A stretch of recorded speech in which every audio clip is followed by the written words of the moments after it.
এক যুবক এসে বলছিল, ইয়া রাসূলুল্লাহ সাল্লাল্লাহু আলাইহি ওয়াসাল্লাম, আমাকে জিনার অনুমতি দেন, আমি জিনা করতে চাই। নবীজি তাকে 5টা প্রশ্ন করছে। যুবক, কাছে আসো। নবীজি বলছে, তুমি কি চাও তোমার বোনের সাথে কেউ এই কাজটি করুক? বলছে না। আমি সংক্ষেপে বলতেছি। নবীজি বললেন, তুমি কি চাও তোমার মেয়ের সাথে কেউ এই কাজটি করুক? বলছে না।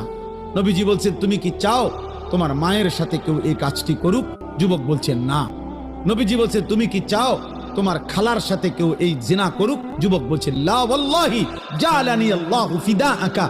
হে আল্লাহর নবী, না, আমি চাই প্রয়োজনে আপনার কথা শুনে আমি আমার জীবন দিয়ে দেব, কিন্তু আমার পরিবারের এই আপনজনদের সাথে কেউ জিনা করুক আমি এটা মেনে নিতে পারি না। আল্লাহর নবী সাল্লাল্লাহু আলাইহি সাল্লাম বলছেন, শুনো, কোন মানুষও তার বোনের সাথে কেউ জিনা করুক এটা চায় না। কোন মানুষও তার খালার সাথে কেউ জিনা করুক এটা চায় না। কোন মানুষও তার ফুফির সাথে কেউ জিনা করুক এটা চায় না। কোন মানুষও তার মায়ের সাথে কেউ জিনা করুক এটা চায় না। কোন মানুষও তার মেয়ের সাথে কেউ ব্যভিচার করুক এটা চায় না। তুমি কেমনে করবে? যুবক বলছি, ইয়া রাসূলুল্লাহ, আল্লাহর কসম, আমি ছেড়ে দিলাম।